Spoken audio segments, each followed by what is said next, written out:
सूत्रभाष्यकृतौ वन्दे भगवन्तौ पुनः पुनः सर्वोपनिषदां तत्त्वं संगृह्य स्वमनीषया येनोक्तं देशभाषायां वन्दे तं निजगुणेश्वरम् श्रीमज्जगद्गुरो शिवानन्दादारम्भां श्रीमत्पूर्णानन्दमध्यमां श्रीमदस्मद्गुरुपर्यन्तां वन्दे गुरुपरम्पराम् ಪ್ರಾತಸ್ಮರಣೀಯರಾದ ಆರಾಧ್ಯ ಗುರುದೇವರ ಪವಿತ್ರವಾದ ಚರಣಾರವಿಂದಗಳಲ್ಲಿ ದಂಡವತ್ ಪ್ರಣಾಮಗಳನ್ನು ಸಮರ್ಪಣೆ ಮಾಡಿ ಅವರಿವರೆನ್ನದೇ ಸರ್ವ ಬ್ರಹ್ಮಜ್ಞಾನಿಗಳ ಪವಿತ್ರವಾದ ಚರಣಾರವಿಂದಗಳಲ್ಲಿ ಹಣೆ ಮಣಿದು ಜಗದ್ವಂದ್ಯ ಜಗದ್ಗುರು ಶಿವಾವತಾರಿ ಶ್ರೀ ಸಿದ್ಧಾರೂಢಪ್ಪಂಗಳವರ ಚರಣಾರವಿಂದಗಳಲ್ಲಿಯೂ ತತ್ಸ್ವರೂಪರೆಯಾದ ಮಹಾಮೌನ ಯೋಗಿ ಜಗದ್ವಂದ್ಯ ಜಗದ್ಗುರು ಶ್ರೀ ಗುರುನಾಥಾರೂಢಪ್ಪಂಗಳವರ ಚರಣ ಅರವಿಂದಗಳಲ್ಲಿಯೂ ಹಾಗೆಯೇ ಜಗದ್ವಂದ್ಯ ಜಗದ್ಗುರು ಶಿವ ಅವತಾರಿ ಶ್ರೀ ಶಿವಾನಂದಪ್ಪಂಗಳವರ ಚರಣಾರವಿಂದಗಳಲ್ಲಿಯೂ ಅನಂತ ಕೋಟಿ ನಮಸ್ಕಾರಗಳನ್ನು ಸಮರ್ಪಣೆ ಮಾಡಿ ಉಪಸ್ಥಿತ ಸಾಧಕ ಸಾಧಕಿಯರಾದ ನಿಮ್ಮೆಲ್ಲರಲ್ಲಿಯೂ ಕೂಡ ಶರಣುಗಳು ಆತ್ಮೀಯರೇ. ತರುಣಿ ಸೂಚಕನು ವಾಚಕನು ಕಾರಕನು ಎಂದು ಗುರು ಮೂವರ ಅಂದವನು ಕೇಳುವಂತ ನಿನ್ನೆಯ ಸೂತ್ರ ಮುಕ್ತಾಯಾಗಿದೆ. ಒಟ್ಟು 8 ಜನ ಗುರುಗಳಲ್ಲಿ 8 ಭಾಗ ಮಾಡಿದ್ರು ಅಷ್ಟೇ, ಮತ್ತೇನಲ್ಲ. 8 ವಿಧವಾಗಿ ಬೋಧೆಗೈಯುತ್ತಾರೆ ಅನ್ನೋ ಅಭಿಪ್ರಾಯ. ಇವತ್ತಿನ ಸೂತ್ರವನ್ನು ನೋಡೋಣ. ನಿರಹಂತೆ ಪರಮ ವಿರುಕ್ತಿ ಸದ್ಗುರು ಭಕ್ತಿ ದೊರೆದೊಡೆ ಆತನೇ ಶಿಷ್ಯ ನೆನಿಪನು. ನಿನ್ನೆಯ ಕೊನೆಯ ನುಡಿ ಪರಮ ವಿರಕ್ತಿಯೊಂದನೆ ಪರೀಕ್ಷಿಸುವನು. ಗುರು ಶಿಷ್ಯರುಳು ಜಾತಿ ಕುಲ ವಿದ್ಯಾ ವರಗುಣ ಗಣವನು ಆರೈವನೇ. ತನು ಧರ್ಮದ ಇರವು ಎಂದು ತಿಳಿದವನು ಎಲ್ಲವ ಅನ್ನುವ ನುಡಿಯೊಂದಿಗೆ ನಿನ್ನೆ ಮುಕ್ತಾಯಾಗಿದೆ. ಈಗ ಒಳ್ಳೆಯ ಶಿಷ್ಯನ ಲಕ್ಷಣ ಹೇಳ್ತಾ ಇದ್ದಾರೆ.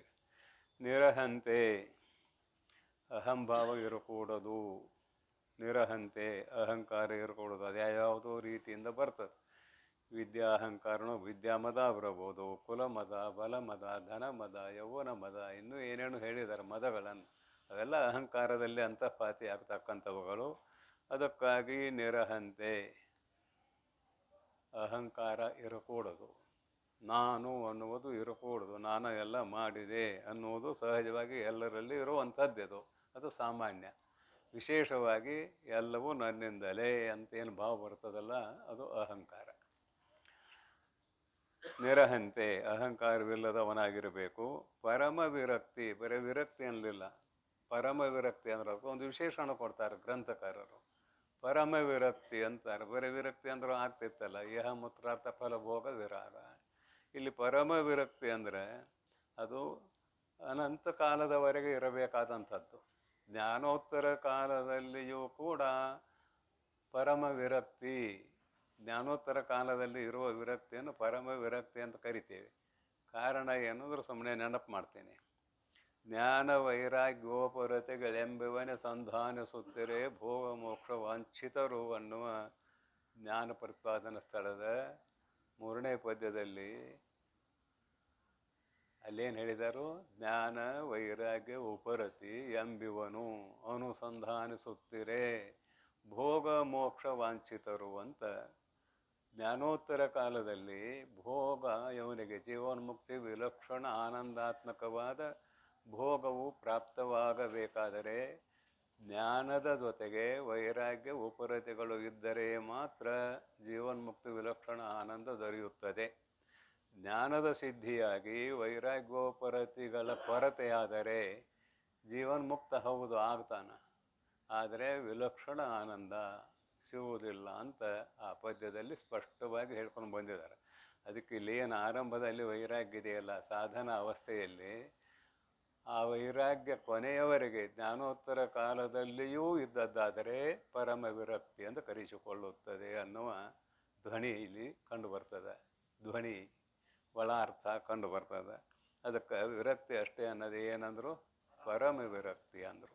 ಧರ್ಮ ವಿರಕ್ತಿ. ಸದ್ಗುರು ಭಕ್ತಿ, ಮತ್ತು ಗುರುಗಳಿಗೂ ಕೂಡ ಸಕಾರವನ್ನು ವಿಶೇಷಣ ಕೊಡ್ತಾರೆ. ಸದ್ಗುರು ಭಕ್ತಿ, ಸತ್ಗುರು ಸದ್ಗುರು, ಯಥಾರ್ಥವಾಗಿ ಹೇಳುವವನೇ ಸದ್ಗುರು. ಶಾಸ್ತ್ರದ ಪ್ರಮಾಣವನ್ನು ಇಟ್ಟುಕೊಂಡು ಯಥಾರ್ಥವಾಗಿ ಬೋಧೆಗೈಯುವವನೇ ಸದ್ಗುರು.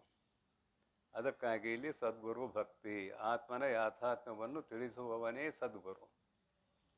ಸದ್ಗುರು ಭಕ್ತಿ ದ್ವರೆದೊಡೆ ಪ್ರಾಪ್ತವಾದೊಡೆ, ಶಿಷ್ಯನಲ್ಲಿ ಇವೆಲ್ಲವೂ ಸಹಜವಾದೊಡೆ ತಾನೇ ಶಿಷ್ಯನು ಎನಿಪನು. ಇವನಿಗೆ ಶಿಷ್ಯ ಶಿಷ್ಯ ಅಂತ ಕರೀತಾರೆ. ಈ ಗುಣಗಳು ಇಲ್ಲದೆ ಹೋದರೆ ಬ್ರಹ್ಮಜ್ಞಾನ ಆಗುವುದು ಕಷ್ಟ, ಇನ್ನು ವಿಲಕ್ಷಣ ಆನಂದ ಅಂತೂ ಅದು ದುರ್ಲಭ. ಹೀಗೆ ಪರಮ ವಿರಕ್ತಿ, ಸದ್ಗುರು ಭಕ್ತಿ ಮೊದಲಾದ ಶಬ್ದಗಳ ಅರ್ಥ ಇರುವಂಥದ್ದು ಮುಂದೆ ಸೂತ್ರದಲ್ಲಿ ಭಾಷ್ಯ ಪದ್ಯದಲ್ಲಿ ಏನೇನು ಹೇಳ್ತಾರೆ ನೋಡೋಣ. ಗುರುಭೇದ ಗತಿಯನು ಇಂತು ವರೆದೆ ಲೇಶೆನಿಸಿ ಸದ್ಗುರು ಪದವನು ಭಕ್ತಿ ಬರದಿಂದ ಪಿರಿದು ವಿಶ್ವಾಸದೊಡನೆ ಸೇವಿಸುವ ಶಿಷ್ಯನ ಇರವನು ಎನಗೆ ಪೇಳು ಮುಡಿ ಮುಖ್ಯ ಅಂತಾರೆ ಇವರು. ಮೈತ್ರೇಯಿ ಮೊದಲೇ ಏನು ಕೇಳ್ಯಾಳ ಅಂದ್ರೆ, ಮಾರಾಯ ನಾನು ನಿನಗೆ ಶರಣೆಂಬುದು ಬಿಟ್ಟೆ ಏನೂ ಮಾಡ್ಲಿಕ್ಕೆ ನನ್ನಿಂದ ಆಗೋದಿಲ್ಲ. ನಾ ಕೇವಲ ನಿನಗೆ ದೀರ್ಘದಂಡ ನಮಸ್ಕಾರ ಮಾಡ್ತೇನೆ ಅಷ್ಟೇ. ಅಲ್ಲೂ ದೀರ್ಘದಂಡ ನಮಸ್ಕಾರದಲ್ಲಿ ವ್ಯತ್ಯಾಸ ಇದೆ, ಅದು ಸಂದರ್ಭಕ್ಕೆ ಬಂದಾಗ ನೋಡೋಣ ಅಂತ.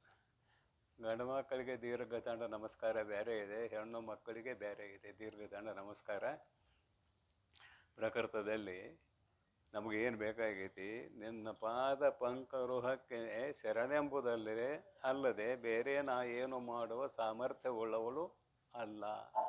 ಕರ್ಮ ಉಪಾಸನೆ ಅದನ್ನು ಮಾಡು ಇದನ್ನು ಮಾಡು ಸೇವಾ ಮಾಡು ಏನಾರು ಹೇಳಿದ್ರೆ ನನಗೆ ನೀಗೋದಿಲ್ಲ. ನನಗೆ ಎಷ್ಟು ನೀಗ್ತದೆ ಅಂದ್ರೆ ನಮಸ್ಕಾರ ಮಾಡೋದು ಒಂದೋ ನೀಗ್ತದೆ ಅಂತ ಆರಂಭದಲ್ಲಿ ಕೇಳಿಕೊಂಡು ಬಂದಿರೋ ಮೈತ್ರೇಯಿ ಈಗೇನಂತಾಳೆ, ವರಶಿಷ್ಯನ ಲಕ್ಷಣವನ್ನು ನನಗೆ ಹೇಳು ಅಂತ ಕೇಳ್ತಾಳೆ. ಮತ್ತು ಆಕೆ ವರಶಿಷ್ಯಳು ಆಗಿದ್ದಳೋ ಇಲ್ಲೋ ಅಂತ ಕೇಳಿದರೆ, ಆಕೆ ಆಗಿದ್ದಳು. ನಿಮಗೆ ನಮ್ಮ ಪ್ರತಿನಿಧಿಯಾಗಿ ಆಕೆ ಕೇಳ್ತಾ ಇದ್ದಾಳೆ. ತನ್ನ ಸಲುವಾಗಿ ಕೇಳೋ ಅವಶ್ಯಕತೆಯೇ ಇಲ್ಲ ಆಕೆಗೆ. ತನ್ನ ಸಲುವಾಗಿ ಯಾಕೆ ಕೇಳ್ತಾಳೆ, ಏನು ಕೆಲಸ ಐತೆ ಇಲ್ಲಿ, ನಾನು ನಮಸ್ಕಾರ ಅಷ್ಟ ಮಾಡ್ಬೇಕಂತ ಹೇಳಿದಾಳೆ. ಬೇರೊಂದು ನನಗೆ ನೀಗುವುದಿಲ್ಲ ಅಂತ ಹೇಳಿದಾಳೆ. ಅಂದರೆ ಆಕೆ ಶುದ್ಧ ಅಂತ ಕರುಣೆ ಆಗಿದ್ದಳು. ಅರ್ಧ ರಾಜ್ಯದಷ್ಟು ಆಸ್ತಿಯನ್ನು ತ್ಯಾಗ ಮಾಡಿದಳು. ಅದೆಲ್ಲ ಗೊತ್ತಾಗುವಂಥ ವಿಚಾರ. ಮತ್ತು ಇಲ್ಲಿ ಯಾಕೆ ಹೀಗೆ ಕೇಳಿಕೊಂಡಳು ಅಂತ ಕೇಳಿದರೆ, ನಿಮ್ಮೆಲ್ಲರ ಪ್ರತಿನಿಧಿಯಾಗಿ ಕೇಳಿಕೊಂಡಳು ಅಂತ ಅರ್ಥ ಮಾಡೋಣ ಇಲ್ಲಿ. ಗುರುಭೇದ ಗತಿಯನು ಇಂತು ವರೆದೆ. ಇಂತು ಅಂದರೆ ಹೇಳಿದ ಪ್ರಕಾರ ಇಲ್ಲಿವರೆಗೆ 8 ಜನ ಗುರುಗಳ ಭೇದವನ್ನು ಹೇಳಿದಿರಿ. ಇಲ್ಲಿ ಪದ್ಯ ಬರೆಯುವಾಗ ಸಹಜವಾಗಿ ಏಕವಚನ ಬರ್ತದ. ದೇವರೆಲೆ ದೇವರೇ, ಯಾಕೆ ಇನ್ನನ್ನು ಎಂತೂ ಸಂಸ್ಕೃತಿ ಎಡಗೂಡಿದಿ ದೇವರೆಲೆ ದೇವರೇ, ನಿಜವನ್ನು ಬರೀತಾರೆ. ದೇವರೇ ಎಲೆ ದೇವರೇ. ಸಾಮೀಪ್ಯ ಬಂದಾಗ ಅದನ್ನೊಂದು ಮಾತು ಹೇಳ್ತೀನಿ ನಿಮಗೆ. ಬಹಳಷ್ಟು ಸಾಮೀಪ್ಯ ಬಂದಾಗ ಏಕವಚನ ಉಪಯೋಗ ಆಗ್ತದೆ. ಅಲ್ಲಿ ಗೌರವ ಇರ್ತದೆ, ಗೌರವ ಇಲ್ಲ ಅಂತ ಅದರ ಅರ್ಥ ಅಲ್ಲ. ಎಲ್ಲಿದೆ ಅಲ್ಲಿ ಸಾಮೀಪ್ಯ ಕಡಿಮೆ ಇದೆ. ಗೌರವ ಕೊಡೋ ಸಲುವಾಗಿ ನಾವು ಅನ್ಬೋದು, ಆ ವಿಷಯ ಬೇರೆ. ಅತ್ಯುತ್ಕಟವಾದ ಸಾಮೀಪ್ಯ ಇದ್ದಲ್ಲಿ ಏಕವಚನ ಬರ್ತದೆ. ಅದಕ್ಕೆ ದೇವರೇ ಎಲೆ ದೇವರೇ ಅಂತ ಗ್ರಂಥಕಾರರು ಬರೆದದ್ದು ನೆನಪು ಮಾಡ್ತೇನೆ ಅಷ್ಟೇ. ಇಲ್ಲಿ ಏಕವಚನ ಬಂದಿದೆ ನೋಡ್ರಿ. ಗುರು ಭೇದ ಗತಿಯನು ಇಂತು ವರೆದೆ. ಇಲ್ಲಿ ಏಕವಚನ ಬಂದದಕ್ಕೆ ಹೇಳಬೇಕಾಯಿತು. ಮೈತ್ರೇಯಿಗೂ ಯಾಜ್ಞವಲ್ಕರಿಗೂ ಸಾಮೀಪ್ಯ ಅಂದರೆ ನಮ್ಮ ಮೈತ್ರೇಯಿಯೇ ಯಾಜ್ಞವಲ್ಕ್ಯರು, ಯಾಜ್ಞವಲ್ಕ್ಯರೇ ಮೈತ್ರೇಯರು ಆದಂಥ ಸಂದರ್ಭ ಇದು, ಮತ್ತೇನಲ್ಲ. ಗುರುಭೇದ ಗತಿಯನ್ನು ಇಂತು ವರೆದೆ ಲೇಸೆನಿಸಿ ಯೋಗ್ಯವೋ ಎಂದು ತಿಳಿಯುವಂತೆ. ಲೇಸೆನಿಸಿ ಸದ್ಗುರು ಪದವನು ಯೋಗ್ಯವೆಂದು ತಿಳಿಯುವಂತೆ ಸದ್ಗುರು ಪದವನು, ಸದ್ಗುರುವಿನ ಪಾದ ಕಮಲಗಳಲ್ಲಿ ಭಕ್ತಿ ಇರಬೇಕು. ಭಕ್ತಿ ಬರದಿಂದ ಭಕ್ತಿ ತುಂಬಿಕೊಂಡವನು ಆಗಿ, ಸದ್ಗುರುಗಳ ಪಾದ ಕಮಲು ಅಂದರೆ ದೇವರ ಪಾದ ಕಮಲಗಳೇ ಎನ್ನುವ ಭಾವನೆ ಅವನಲ್ಲಿ ಮೂಡಬೇಕು. ಭಕ್ತಿ ಬರದಿಂದ ಪಿರಿದು ವಿಶ್ವಾಸದೊಡನೆ, ಮತ್ತೊಂದು ವಿಶೇಷಣ ಕೊಟ್ಟರು. ವಿಶ್ವಾಸದೊಡನೆ ಅಂದರೆ ಆಗಿತ್ತ ಪಿರಿದು ವಿಶ್ವಾಸದೊಡನೆ. ವಿಶ್ವಾಸ ಎಂದೂ ಕೆಡಬಾರ್ದು. ಗುರುಗಳಲ್ಲಿ ವಿಶ್ವಾಸ ಏನು ಇಡ್ತೇವಲ್ಲ ಎಂದೂ ಕೆಡಬಾರ್ದು. ಅದನ್ನು ಕತೆ ಬರ್ದಾರೆ. ಏನು ಬರ್ದಾರೆ ಕತೆ ಅಂದರೆ, ಕೃಷ್ಣ ಅರ್ಜುನರು ಒಂದು ಕಡೆ ಹೊರಟಿದ್ರು. ಒಂದು ವೃಕ್ಷದ ಮೇಲೆ ಬಹಳಷ್ಟು ಪಾರಿವಾಳಗಳು ಕೊಳ್ತಿದ್ವು. ಕೃಷ್ಣ ಏನಂತಾನಂದ್ರೆ, ಎಲ್ಲೋ ಅರ್ಜುನ, ಆ ಗಿಡದ ಮೇಲೆ ಕಾಗೆಗಳು ಕುಳಿತಿವೆ ನೋಡು ಅಂದ. ಹೌದಂದೆವು. ಕುಳಿತಂಥವೇನು ಪಾರಿವಾಳ. ನೀವು ಅಂದದ್ದೇನು ಕಾಗೆಗಳು. ಹೌದಂದ. ಮತ್ತೇನಂದ, ಅವ ಕಾಗೆ ಅಲ್ಲೋ ಬೆಳ್ಳಕ್ಕೆ ಅಂದ. ಅದಕ್ಕೂ ಹ್ಞೂ ಅಂದ. ಹೌದಾ ಅಂದ. ಕೇಳ್ತಾನೆ ಪರಮಾತ್ಮ, ಅಲ್ಲೋ ನಿನ್ನ ಕಣ್ಣದಾಗಲ್ಲ, ಅಲ್ಲಿ ಕುಳಿತಿರುವ ಪಾರಿವಾಳಗಳು. ನಾ ಕಾಗೆ ಅಂದ್ರೂ ಹ್ಞೂ ಅಂತಿ, ಬೆಳ್ಳಕ್ಕೆ ಅಂದ್ರೂ ಹ್ಞೂ ಅಂತಿ. ಅಲ್ಲಿ ನನಗೆ ವಿಶ್ವಾಸ ಇಲ್ಲ, ನಿನ್ನಲ್ಲಿ ನನಗೆ ವಿಶ್ವಾಸ ಇಲ್ಲ. ನನ್ನ ಕಣ್ಣಲ್ಲಿ ನನಗೆ ವಿಶ್ವಾಸ ಇಲ್ಲ, ನಿನ್ನ ವಚನದಲ್ಲಿ ನನಗೆ ವಿಶ್ವಾಸ ಇದೆ. ನೀ ಮನಸ್ಸು ಮಾಡಿದ್ರೆ ಅವು ಕಾಗೆನೂ ಆಗ್ಬಹುದು, ಬೆಳ್ಳಕ್ಕೇನೂ ಆಗ್ಬಹುದು. ಇದು ವಿಶ್ವಾಸಕ್ಕೆ ಹೇಳುವಂಥದ್ದು ಉದಾಹರಣೆ. ಸುಮ್ಮನೆ ಇಲ್ಲಿ ಕೂಡ ಕಬೀರದಾಸಂದು ಹೇಳಿದ್ದಾರೆ, ಸಿದ್ಧಾರೂಢ ಹಬ್ಬಗಳಲ್ಲಿ ಅವ್ರಿಗೆ ಏನು ವಿಶ್ವಾಸ ಇತ್ತು ಅಂತ. ಅವ್ರೇನು ಹೇಳಿದಕ್ಕೆಲ್ಲ ಹ್ಞೂ ಅಂತಿದ್ದಾವು. ಅಲ್ಲಿ ಅಂದೂ ವಿರೋಧ ಮಾಡಿಲ್ಲ ನಾವು. ಯಪ್ಪ ನೀ ಏನು ಹೇಳ್ತೀವಿ ಅದು ಆಗ್ತದೆ, ಅದಕ್ಕೆ ಎಂದೂ ವಿರೋಧ ಮಾಡಿಲ್ಲ. ಅದಕ್ಕೆ ಇಲ್ಲಿ ಏನಂತಾರೆ ನೋಡ್ರಿ, ಪಿರಿದು ವಿಶ್ವಾಸದೊಡನೆ. ಗುರುವಚನದಲ್ಲಿ ಅತ್ಯುತ್ಕಟವಾದ ವಿಶ್ವಾಸ ಇರಬೇಕು. ಪಿರಿದು ವಿಶ್ವಾಸದೊಡನೆ. ಯಾಕಂದ್ರೆ ಅಲ್ಪ ಸ್ವಲ್ಪ ವಿದ್ಯಾ ಬಂದ ಕೂಡಲೇ ಗುರುಗಳಲ್ಲಿ ವಾದ ಮಾಡೋರನ್ನು ನೋಡಿದೆವು ನಾವು. ನೋಡಿ ಹೇಳಕತ್ತೇನೆ. ಗುರುಗಳಿಗೆ ಪ್ರಶ್ನೆ ಮಾಡೋರು ಎಷ್ಟೋ ಜನ ಇದ್ರು, ಇನ್ನು ಈಗೂ ಇರಬಹುದು. ನಾವು ನೋಡಿದ್ದು ಒಂದು ಘಟನೆ ಅಷ್ಟೇ, ಮತ್ತೇನಲ್ಲ. ಗುರುಗಳಿಗೆ ಪ್ರಶ್ನೆ ಮಾಡುವಂಥವ್ರು ಎಷ್ಟೋ ಜನ ಇರ್ತಾರೆ. ಹಾಗಾಗ್ಕೂಡ್ದು ಅಂತಿಲ್ಲಿ. ಗುರುವಚನದಲ್ಲಿ ವಿಶ್ವಾಸ ಇರಬೇಕು. ಅವ್ರು ಏನು ಹೇಳ್ತಾರೆ ಅದಕ್ಕೆ ಹ್ಞೂ ಅನ್ನುವಂತಹ ವಿಶ್ವಾಸ ಇರಬೇಕು. ಅವ್ರೇನು ಬೇಕಾದ ಹೇಳಲಿ ಅದಕ್ಕೆ ಹ್ಞೂ ಅನ್ನಬೇಕು. ಅಲ್ಲಿ ನೀ ತರ್ಕ ಮಾಡ್ಲಿಕ್ಕೆ ಹೋಗಬೇಡ. ನಿನ್ನ ಪರೀಕ್ಷೆ ಮಾಡೋಕೆ ಅವ್ರು ಹೇಳ್ತಿರ್ತಾರೆ, ನಿನ್ನಲ್ಲಿ ವಿಶ್ವಾಸ ಐತೋ ಅಥವಾ ಇಲ್ಲೋ ಅಂತ ಹೇಳ್ತಿರ್ತಾರೆ. ಅದನ್ನು ನೀನು ತರ್ಕ ಬುದ್ಧಿಗೆ ಒಳಪಡಿಸಲಿಕ್ಕೆ ಹೋಗಬೇಡ. ಸಂಶಯ ಮಾಡಬೇಕು. ಎಲ್ಲಿ ಸಂಶಯ ಮಾಡಬೇಕು ಅಂತ ಕೇಳಿದರೆ, ಶಾಸ್ತ್ರೀಯ ರೀತಿಯಿಂದ ತಿಳಿದುಕೊಳ್ಳುವ ಅಭಿಪ್ರಾಯದಲ್ಲಿ ಸಂಶಯ ಮಾಡು, ಬೇಡ ಅಂತಿಲ್ಲ. ನನಗೆ ಸಂಶಯ ಬಂದರೆ, ಗುರುನಾಥ ನನಗೆ ಹೀಗೆ ಸಂಶಯ ಬಂದಿದೆ, ಇದನ್ನು ಪರಿಹಾರ ಮಾಡಿರಿ ಅಂತ ಕೇಳಿಕೊ. ಅಲ್ಲೇನು ತಪ್ಪಿಲ್ಲ, ಅಲ್ಲಿ ಕೇಳಬಾರ್ದು ಅಂತ ಅರ್ಥ ಅಲ್ಲ. ನಯ ಕೇಳ್ತಾನ, ಸಂಶಯಂ ಅನಾರೋಹ್ಯ ಭದ್ರಾಣಿ ನ ಪಶ್ಯತಿ. ಸಂಶಯಂ ಅನಾರೋಹ್ಯ ಭದ್ರಾಣಿ ನ ಪಶ್ಯತಿ. ಶಾಸ್ತ್ರದ ವಿಷಯದಲ್ಲಿ, ನಾ ಲೋಕದ ದೃಷ್ಟಾಂತ ಕೊಟ್ಟೆ, ಶಾಸ್ತ್ರದ ವಿಷಯದಲ್ಲಿ ಸಂಶಯ ಬಂದಾಗ ಅದನ್ನು ಒಳಗೆ ಹಿಡಿದಿಟ್ಕೋಬೇಡ. ಅದನ್ನು ದೀರ್ಘದ ನಮಸ್ಕಾರ ಮಾಡು, ಗುರುನಾಥ ನನಗೆ ಹೀಗೆ ಸಂಶಯ ಬಂದಿದೆ ತಾವು ಹೇಳಿದ ವಿಷಯದಲ್ಲಿ, ದಯವಿಟ್ಟು ಅದನ್ನು ಪರಿಹಾರ ಮಾಡಿರಿ ಅಂತ ಕೇಳಿಕೊಳ್ಳುವ ಅಧಿಕಾರ ಶಿಷ್ಯನಿಗೆ ಇದೆ. ಮತ್ತಿಲ್ಲೇ ವಿಶ್ವಾಸ ಇಡಬೇಕು ಅಂದ ಕೂಡಲೇ ಎಲ್ಲಕ್ಕೂ ಗೌಲ್ಯತ್ನಾಗ ಗೋನ್ ಹಾಕೋದಲ್ಲ. ಶಾಸ್ತ್ರವ ನಡೆದಾಗ ಸಂಶಯ ಬಂದ್ರೆ ಕೇಳಲಿಕ್ಕೆ ಅಧಿಕಾರ ಇದೆ, ಕೇಳಬಾರದು ಅಂತಲ್ಲ. ಅದು ವಿಶ್ವಾಸ ಇರಬೇಕು. ಗುರುಗಳು ಹೇಳಿದ ವಚನದಲ್ಲಿ ವಿಶ್ವಾಸ ಇರಬೇಕಂತ ಇಲ್ಲಿ ಹೊಂದಿಸ್ಕೋಬೇಕು ನಾವು. ಪಿರಿದು ವಿಶ್ವಾಸದೊಡನೆ ಸೇವಿಸುವ. ಇಲ್ಲಿ ಆಪ್ತ, ಅಂಗ, ಸ್ಥಾನ, ಸದ್ಭಾವ 4 ವಿಧವಾದ ಸೇವೆಗಳನ್ನು ಮಾಡುವವನು ಆಗಿರಬೇಕು. ಸೇವಿಸುವ ಶಿಷ್ಯ. ಈ ಗುಣಗಳಿಂದ ಶಿಷ್ಯನ, ಇಂತಹ ಗುಣಗಳಿಂದ ಕೂಡಿರುವ ಶಿಷ್ಯನ ಇರವನು, ಇರುವಿಕೆಯನ್ನು ಮುನಿಮುಖ್ಯ ಎನಗೆ ಪೇಳು. ಎಲೆ ಮುನಿಮುಖ್ಯನೇ, ಮುನಿಗಳಲ್ಲಿ ಶ್ರೇಷ್ಠನಾದವನೇ, ನನಗೆ ಪೇಳು ಅಂತ ಯಾಕೆ ಕೇಳ್ತಾಳೋ? ನನಗಂತೂ ಸೇವೆ ಮಾಡೋಕೆ ಆಗೋದಿಲ್ಲ ಅಂತ ಮೊದಲೇ ಹೇಳಿದಾಳೆ. ಮತ್ತು ಇದನ್ನೇ ಕೇಳ್ತಾಳೋ ಅಂದ್ರೆ ನಿಮ್ಮ ಸಲುವಾಗಿ ಕೇಳ್ತಾಳೋ ಅಂತ ಇದರ ಅರ್ಥ, ಮತ್ತೇನಲ್ಲ. ನಿಮ್ಮೆಲ್ಲರ ಪ್ರತಿನಿಧಿಯಾಗಿ ಕೇಳುತ್ತಿದ್ದಾಳೆ ಅಂತ ನಾವಿಲ್ಲಿ ಒಪ್ಪಿಕೊಳ್ಳಬೇಕು. ಮತ್ತು ಮೈತ್ರಿಯಿಗೆ ಅವ್ರು ಹೇಳಿರೋ, ಮೈತ್ರಿ ಕೇಳಿಯಲು ಆಕೆ ಮುಕ್ತರಾದರು, ನಮಗೂ ಏನು ಸಂಬಂಧ ಇಲ್ಲ, ಸೂತ್ರ ಇಲ್ಲ. ಹಾಗೆ ಅರ್ಥ ಮಾಡಿದೀವಿ ಅಂದರೆ, ಅದಕ್ಕಾಗಿ ನಮ್ಮ ಸಲುವಾಗಿ ಮೈತ್ರೇಯಿ ಇವೆಲ್ಲ ಪ್ರಶ್ನೆಗಳನ್ನು ಮಾಡುತ್ತಿದ್ದಾಳೆ ಅಂತ ಹೊಂದಿಸಿಕೊಂಡಿವಿ ಅಂದ್ರೆ ಶಾಸ್ತ್ರ, ಅದು ಶಾಸ್ತ್ರ ಆಗಿ ಉಳಿತದ. ಇಲ್ಲದೆ ಹೋದ್ರೆ ಶಾಸ್ತ್ರ ಆಕತಿ, ಮತ್ತೇನಿಲ್ಲ. ಮುಂದೆ ನೋಡ್ರಿ, ಎಂದು ಭಿನ್ನೈಸಿ ವಂದಿಸಿದ ಮೈತ್ರೇಯಿಗೆ ಆನಂದದಿಂದ ಆ ಮುನಿವರನು ಅಂದು ಎಂದನು ಇಂತು ಎಂದು ಶಿಷ್ಯನ ಲಕ್ಷಣವ ನಿನಗೆ ಇಂದು ಅದನ್ನೇ ಹೇಳುವೆನು ಆಲಿಸು. ಇಂದು ವದನೆ. ಮತ್ತೆ ಮತ್ತೆ ಬರುದಲ್ಲ ಇದು. ಹಸನ್ಮುಖದಿಂದ ಕೂಡಿರುವಂತಹ ಮೈತ್ರೇಯಿ ಯಾವಾಗಲೂ ನಗುಮುಖ. ಶಾಸ್ತ್ರದಲ್ಲಿ ಕುಳಿತಾಗ ಯಾವಾಗಲೂ ನಗುಮುಖ ಅಂತ ಬೇರೆ ಕಡೆ ಅದಕ್ಕೆ ಅನ್ವಯ ಮಾಡಬೇಡ್ರಿ. ಅಂದರೆ ಶಾಸ್ತ್ರ ತಿಳಿತಿತ್ತು ಅಂತ ಆಕೆಗೆ ಅಭಿಪ್ರಾಯ ಅಷ್ಟೇ, ಮತ್ತೇನಲ್ಲ. ಹಾಗೆ ನೀವು ಕೂಡ ಏಕಾಗ್ರವಾಗಿ ಕೇಳಿದ್ರೆ ನಿಮಗೂ ಶಾಸ್ತ್ರ ತಿಳಿತದ ಅಂತ ಇಲ್ಲಿ ಅರ್ಥ. ನೀವು ಏಕಾಗ್ರವಾಗಿ ಕೇಳಬೇಕು. ಅವ್ರು ಹೇಳೋರು ಯಾರ ಆಗಿರಲಿ, ಅವ್ರು ಹೇಳಕೊಳ್ತಿದ್ದಾರೆ, ಅವ್ರ ಸ್ವಂತದ್ದಲ್ಲ ಅದು. ಮತ್ತು ಯಾರ್ದು? ನಿಜಗುಣ ಶಿವಯೋಗಿಗಳು ಯಾಜ್ಞವಲ್ಕ್ಯ ಮೈತ್ರೇಯರ ಸಂವಾದವನ್ನು ಬರೆದಿಟ್ಟಾರೆ. ಅದು ಉಪನಿಷತ್ತನ್ನೇ ಕೇಳುತ್ತಿದ್ದೇವೆ ಅನ್ನೋ ಭಾವ ಬರ್ಬೇಕು ನಮಗೆ.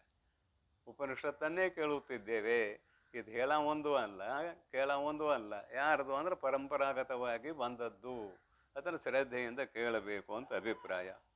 ಎಂದು ಭಿನ್ನಯಿಸಿ ವಂದಿಸಿದ ಮೈತ್ರೇಯಿಗೆ, ಎಂದು ಮೇಲೆ ಹೇಳಿದ ಪ್ರಕಾರ ಭಿನ್ನಯಿಸಿ ಪ್ರಾರ್ಥನೆ ಮಾಡಿ ವಂದಿಸಿದ, ನಮಸ್ಕಾರ ಮಾಡಿದ. ನೋಡ್ರಿ, ಮತ್ತೆ ವಂದಿಸಿದ ಅಂತಾರೆ. ನಮಸ್ಕಾರ ಮಾಡಿದ. ಪ್ರಶ್ನೆ ಮಾಡುವಾಗ ಗುರು ನಮಸ್ಕಾರ ಮಾಡಿ ಕೇಳ್ರಿ ಅಂತ ಅದರ ಅಭಿಪ್ರಾಯ.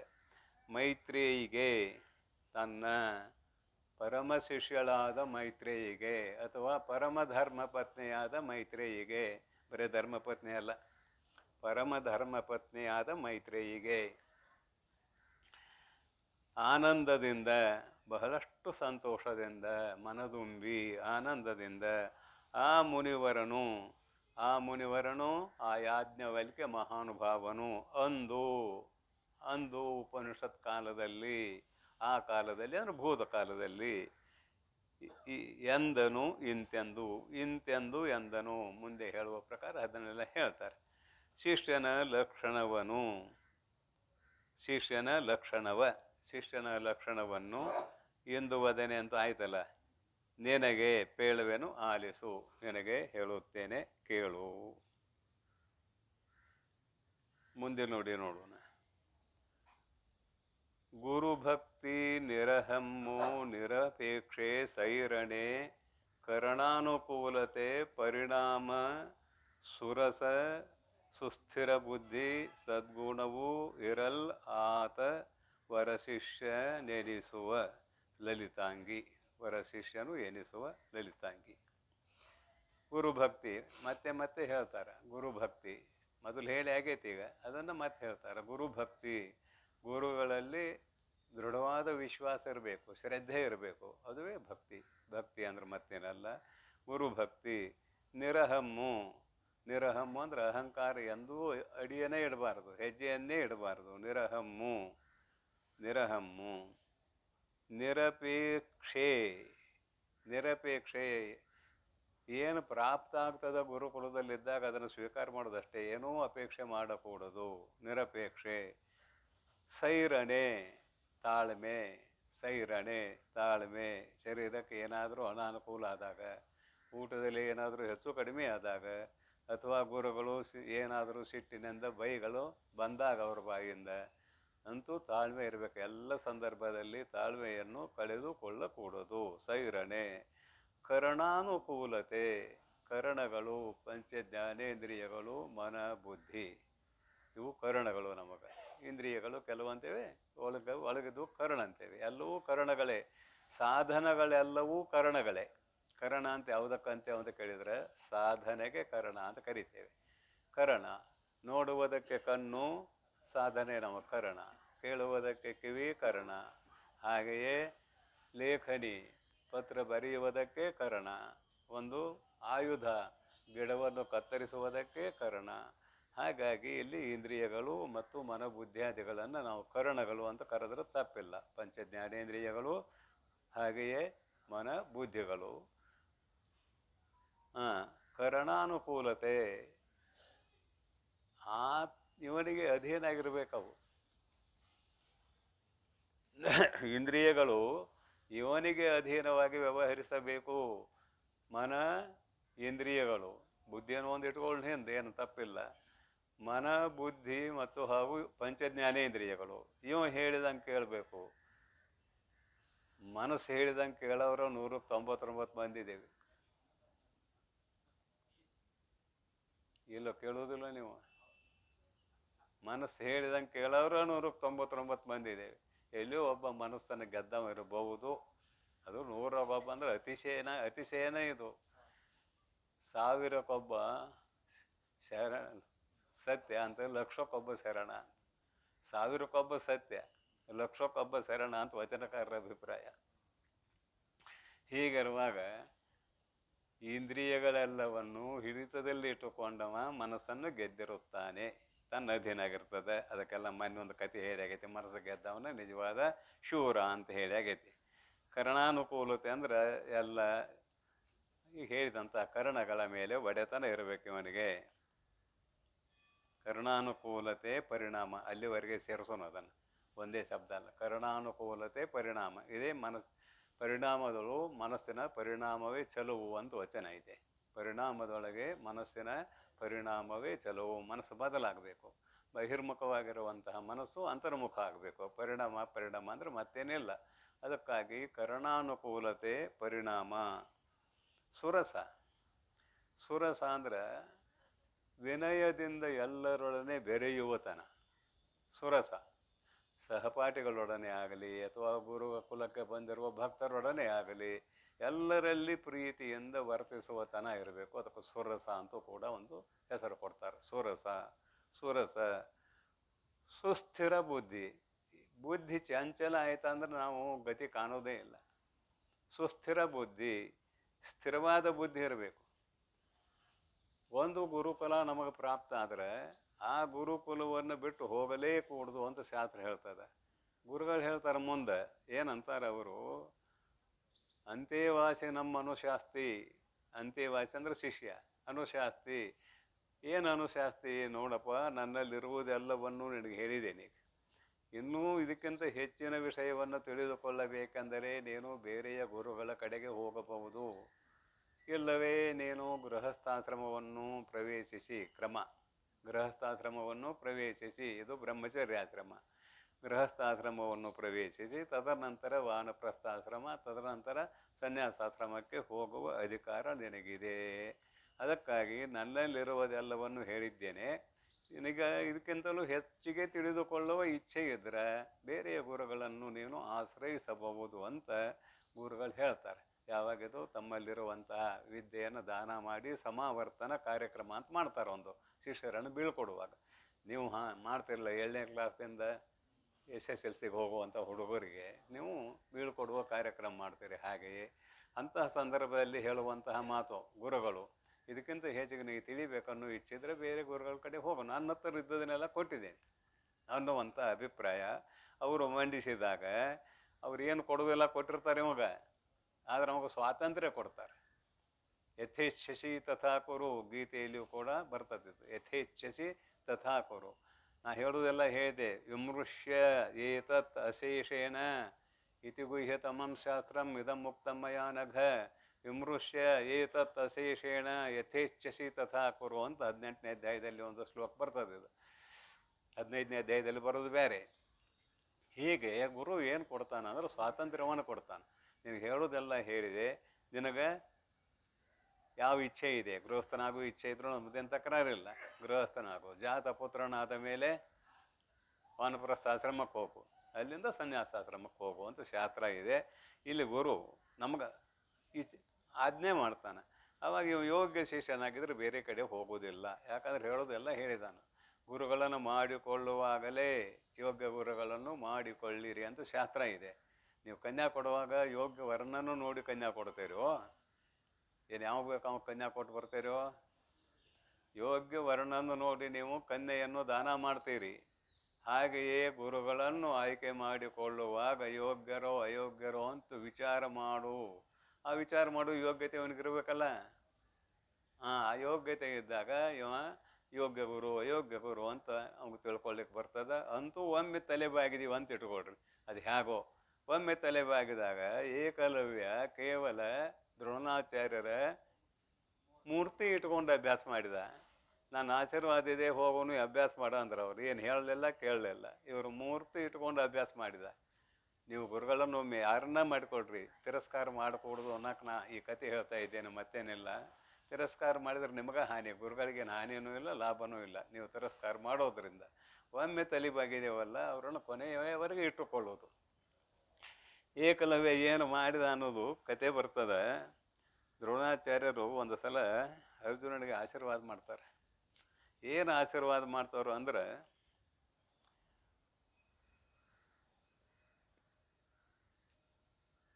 ಯಾವನೋ ಒಬ್ಬ ಒಂದು ಗಿಡದ ಎಲ್ಲ ಎಲೆಗಳು ರಂಧ್ರ ಆಗುವಂತೆ ಬಾಣ ಬಿಟ್ಟಿದ್ದ. ಅದೊಂದು ಸಂದರ್ಭದಲ್ಲಿ ಶಬ್ದವೇದಿ ಜ್ಞಾನ ಒಂದಿದೆ ಇದ್ರಾಗ. ಆದ್ರೆ ಅವ ಒಂದ್ಸಲ ನೀರು ತರಕ್ಕೆ ಹೋಗ್ಯಾನ. ದ್ರೋಣಾಚಾರ್ಯರಿಗೆ ಕಮಂಡಲುವಿನಲ್ಲಿ ನೀರು ತರ್ತಾ ಇದ್ದಾನೆ. ಆ ಗಿಡದಲ್ಲಿರುವ ಎಲ್ಲ ಎಲೆಗಳು ರಂಧ್ರ ಆದದ್ದು ನೋಡಿದ. ಬಿಲ್ಲು ಬಾಣ ಸಹಿತಾಗಿ ಹೋಗ್ತಿದ್ದಾವೆ ಯಾವಾಗಲೂ. ಅದನ್ನೇನು ಮಾಡಿದ, ಕಮಂಡಲು ಒಂದು ಬಾಣದಿಂದ ಮ್ಯಾಲೆ ಆಕಾಶ ಕೊಡ್ದ. ಮತ್ತೊಂದು ಬಾಣದಿಂದ ಮತ್ತೊಂದು ಗಿಡ ಇತ್ತು, ಆ ಎಲೆಗಳೆಲ್ಲ ಕತ್ತರಿಸ್ದ, ತೂತ್ ಮಾಡಿದ ಅಂತ ಅದರ ಅಭಿಪ್ರಾಯ. ಬಂದು ಗುರುಗಳಿಗೆ ನಿವೇದನೆ ಮಾಡ್ತಾನೆ. ಹೀಗಾಯ್ತು ಗುರುಗಳು ಬರುವಾಗ ಹೀಗೆ ಮಾಡಿ ಬಂದೆ, ನೀನು ಗುರು ಸೇವೆಯಿಂದ ಭ್ರಷ್ಟನಾದೆ ಅಂದ್ರೆ ಅವ್ರು ಯಾಕ್ರಿ ಅಂದವ. ಕಮಂಡಲು ಕೆಳಗಿಟ್ಟಿದೆಯಲ್ಲ ಅಂದರು. ನಾ ಕೆಳಗಿಟ್ಟಿಲ್ರಿ, ಅದನ್ನು ಮ್ಯಾಲೆ ಆಕಾಶಕ್ಕೆ ಹೊಡೆದಿದ್ದೆ. ಇದೊಂದು ಕತೆ. ಶಬ್ದವೇದಿ ಜ್ಞಾನನೂ ಬರ್ತದೆ ಅರ್ಜುನನಿಗೆ. ರಾತ್ರಿ ಊಟ ಮಾಡುವಾಗ ಒಂದು ದೀಪ ಹೋಗ್ತದೆ, ದೀಪ ಆರ್ತದೆ. ದೀಪ ಆರಿದ್ರೆ ರಾತ್ರಿ ಅರ್ಜುನನಿಗೆ ಊಟ ನೀಡಬೇಡ ಅಂತ ಹೇಳಿರ್ತಾರೆ ದ್ರೋಣಾಚಾರ್ಯರು. ಅರ್ಧ ಉಂಡಿರ್ತಾನೆ, ದೀಪ ಹೋಗಿಬಿಡ್ತದೆ, ಕೈಗೆ ಬಾಯಿಗೆ ಸರದಲ್ಲಿ. ಶಬ್ದ ಕೇಳಿ ಯಾಕೆ ಬಾಣ ಬಿಡಬಾರ್ದು? ಶಬ್ದವೇದಿ ಜ್ಞಾನ ಬಂತು ಅರ್ಜುನನಿಗೆ. ಇದೆಲ್ಲವನ್ನು ಅರಿತಂತಹ ದ್ರೋಣಾಚಾರ್ಯರು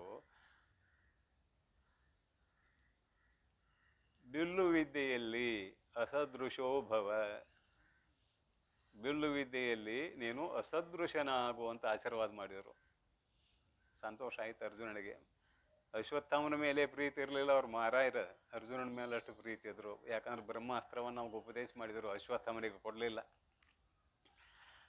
ಈ ಕತೆ ಎಲ್ಲ ನೆನಪಾದಾಗ ಮತ್ತಷ್ಟು ವಿಸ್ತಾರ ಆಗ್ತಾವ. ಇರಲಿ, ಪ್ರಕೃತದಲ್ಲಿ ಏಕಲವ್ಯನ ಹತ್ರ ಬರೋಣ. ಈಗ ಏನಾಯ್ತು, ಅದೊಂದು ದಿನ ಅರ್ಜುನ ಮೊದಲಾದವರು ಭೇಟಿ ಆಡಕ್ಕಂತ ಹೋಗಿದ್ರು ಅರಣ್ಯದಲ್ಲಿ. ಅದರ ಗೂಡ ಜೊತೆಗೆ ನಾಯನು ಹೋಗ್ತಾವ. ಆ ಏಕಲವ್ಯ ಏಕಾಗ್ರವಾಗಿ ಗುರಿ ಹೂಡ್ತಾ ಇದ್ದ ಅಲ್ಲೇ ಅರಣ್ಯದಲ್ಲಿ. ಈ ನಾಯಿ ಒಂದು ಮಲಿನ ದಿಗ್ಧಾಂಗ, ಅಂದ್ರೆ ಸ್ನಾನ ಮಾಡ್ತಿದ್ದೋ ಎಲ್ಲ ಹುಟ್ಟಿದ್ದೇ ಬೇಡರ ಕುಲದಲ್ಲಿ. ಆಮೇಲೆ ಅವ ಇದು ಅಭ್ಯಾಸ ಮಾಡುವುದನ್ನು ನೋಡಿ ಒಂದು ನಾಯಿ ಬಗಳಕೈತದು. ಅಭ್ಯಾಸಕ್ಕೆ ಪ್ರತಿಬಂಧಕ ಆಯ್ತಂತ ಆ ನಾಯಿ ಬಾಯಾಗ 7 ಬಾಣಗಳನ್ನು ಒಮ್ಮೆಲೆ ಬಿಟ್ಟ. 7 ಬಾಣ. ನಾಯಿ ಬಾಯಿ ಗಾಯ ಆಗಿರಬಾರ್ದು, ನಾಯಿಗೆ ಉಗಳಕ್ಕೆ ಬಂದಿರಬಾರ್ದು. ಅದು ಕುಯ್ ಮಾಡ್ಕೊಂತ ಬಂತ ಇವ್ರ ಹತ್ತಾರ. ನೋಡ್ತಾನೆ ಅರ್ಜುನ, ಇದು ಎಂಥ ವಿದ್ಯೆ, ಯಾರು ಅಭ್ಯಾಸ ಮಾಡ್ತಾ ಇದ್ದಾರೆ ಇದನ್ನಂತ ಆ ನಾಯಿ ಕರ್ಕೊಂಡು ಹೋಯ್ತವನು. ಬಲ ಅಲಗರಿಸ್ಕೊಂತ ಎಲ್ಲಿ ಅವ ಏಕಲವ್ಯ ಅಭ್ಯಾಸ ಮಾಡ್ತಿದ್ದಲ್ಲ ಅಲ್ಲಿಗೆ ಕರ್ಕೊಂಡು ಹೋಯ್ತು. ಅರ್ಜುನನಿಗೆ ಆಶ್ಚರ್ಯ ಆಯಿತು, ಈ ವಿದ್ಯೆಯನ್ನು ಗುರುಗಳು ನನಗೆ ಕೊಟ್ಟೇ ಇಲ್ಲವಲ್ಲ. ಮುಂದೆ ಕೇಳ್ತಾನ ಅರ್ಜುನ. ಇದೆಲ್ಲ ಆದ್ಮೇಲೆ ಬಂದ ಮೇಲೆ ಕೇಳ್ತಾನ, ನಾಯಿ ಬಾಯಿಗಿನ ಬಾಣ ತೆಗೆದ, ಅದಕ್ಕೊಂದು ಗಾಯೂ ಆಗಿಲ್ಲ, ಏನೂ ಆಗಿಲ್ಲ, ಹೆಂಗಾರ ಬಾಣ ಬಿಟ್ಟವ, ಒಂದು ಗಾಯನೂ ಆಗಿಲ್ಲ, ಅದಕ್ಕೆ ಉಗುಳಾಕ ಬರ್ದಂಗೆ ಬಾಣ ಬಿಟ್ಟಾನಲ್ಲ ಅಂತ ಆಶ್ಚರ್ಯ ಆಯಿತು. ಬಂದು ಕೇಳಿದ, ಗುರುಗಳ ಬಿಲ್ಲು ವಿದ್ಯೆಯಲ್ಲಿ ಅನನ್ಯ ಸದೃಶನ ಆಗುವಂಥ ಆಶೀರ್ವಾದ ಮಾಡಿದ್ರಿ, ಅದ ಕಥೆಯಲ್ಲಿ ಅರ್ಧ ಆಕೈತಿ. ಅಲ್ಲಿ ಏಕಲವ್ಯನ ಹತ್ರ ಹೋಗಿ ಕೇಳ್ತಾನವ, ನೀ ಯಾರು ಶಿಷ್ಯ ಅಂತ ಕೇಳ್ತಾನೆ. ನಾ ದ್ರೋಣಾಚಾರ್ಯ ಶಿಷ್ಯ ಅಂತ ಹೇಳ್ತಾನೆ. ಅವಾಗ ತಿರುಗಿ ಬಂದ ಅರ್ಜುನ ಕೇಳಿದ, ಅನನ್ಯ ಸದೃಶ ಆಗಂದ್ರಿ ಹೀಗೆ ಘಟನೆ ಆಯಿತು, ಅವನು ನಿಮ್ಮ ಶಿಷ್ಯ ಅಂತ ಏಕಲವ್ಯ ಅವನ ಹೆಸರ ಅಭ್ಯಾಸ ಮಾಡ್ತಿದ್ದಾನೆ, ಮೂರ್ತಿ ಇಟ್ಕೊಂಡು. ಈ ವಿದ್ಯೆ ನನಗೆ ಕಲಿಸೇ ಇಲ್ಲಲ್ಲ ನೀವು, ನಾ ಅನನ್ಯ ಸದೃಶ ಹೇಗಾಗ್ತೇನೆ ಅಂತ ದ್ರೋಣಾಚಾರ್ಯರಿಗೆ ಆಶ್ಚರ್ಯ ಆಯ್ತದ. ಅವ್ನು ಬಾಣ ಬಿಟ್ಟದ್ದು ದ್ರೋಣರಿಗೆ ಆಶ್ಚರ್ಯ ಆಯಿತು. ಹೀಗಾಗಿ ಅವ್ರು ಏನು ಮಾಡಿದ್ರು, ಇಲ್ಲೊಂದಿಷ್ಟು ಗುರುಭಕ್ತಿ ಶ್ರೇಷ್ಠತೆಯನ್ನು ಹೇಳುವ ಕತೆ ಇದೆ, ಮತ್ತೇನಲ್ಲ, ನೀವು ಬೇರೆ ಅರ್ಥ ಮಾಡಬೇಡ್ರಿ. ಗುರುಭಕ್ತಿಯನ್ನು ಹೇಳುವ ಶ್ರೇಷ್ಠತೆಯ ಕತೆ. ದ್ರೋಣಾಚಾರ್ಯರು ಹೋಗ್ತಾರೆ ಏಕಲವ್ಯನ ಹತ್ತಾರ. ಯಾರಪ್ಪ ನೀನು ಗುರು ಅಂತ ಕೇಳ್ತಾರೆ. ನೀವೇ ನನ್ನ ಗುರು, ನೀ ಗುರುದಕ್ಷಿಣೆಯನ್ನೇ ಕೊಟ್ಟಿಲ್ಲವಲ್ಲ ಅಂತಾರೆ. ನಾ ಕೊಡ್ತೇನೆ ಗುರುನಾಥ ಅಂದವ. ಕೊಡು ಹಂಗಾರ, ನೀವೇನು ಬೇಡ್ತೀರಿ ಬೇಡ್ರಿ ಕೊಡ್ತೇನಂದ. ಬಲಗೈ ಹೆಬ್ಬೆರಳು ಬೇಡಿದ್ರಿ ಅವರು.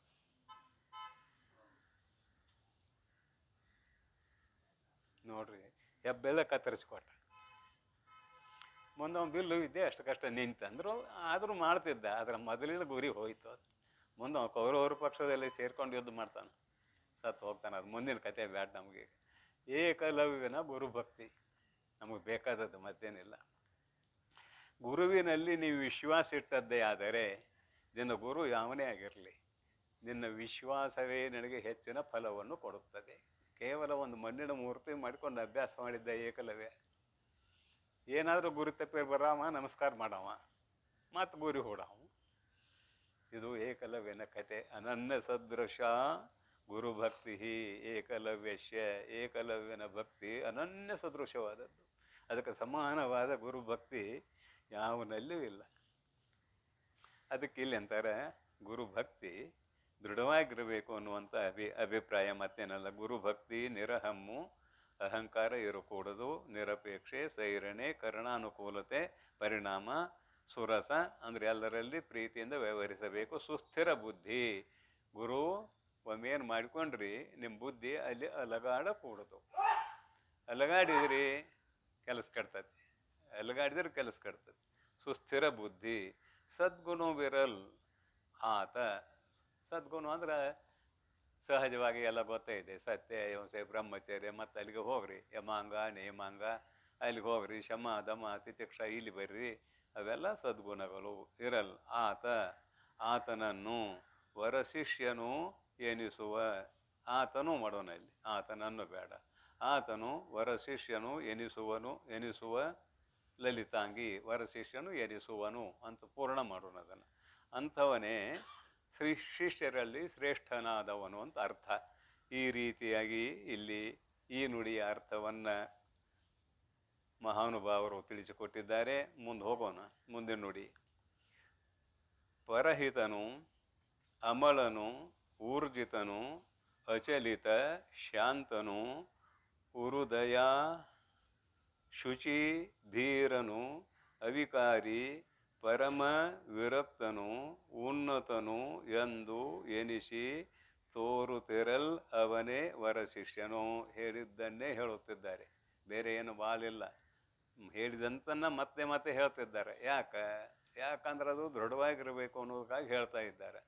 ಅದು ಏನು ಹೇಳ್ಕೊಂಡು ಬಂದಾರಲ್ಲ, ಎಲ್ಲ ಗುಣಗಳು ದೃಢವಾಗಿರಬೇಕು ಅನ್ನುವುದೇ ಇಲ್ಲಿ ಮುಖ್ಯವಾದ ಅಭಿಪ್ರಾಯ. ಅಭ್ಯಾಸ, ಹೇಳಿದ್ದನ್ನೇ ಹೇಳುವುದು ಅಭ್ಯಾಸ. ಪರಹಿತನು, ಸ್ವಾರ್ಥಿ ಆಗಕೂಡದು. ಪರಹಿತನು, ಇನ್ನೊಬ್ಬರಿಗೆ ಹಿತವನ್ನು ಮಾಡುವಂತಹ ಗುಣವುಳ್ಳವನು ಆಗಿರಬೇಕು.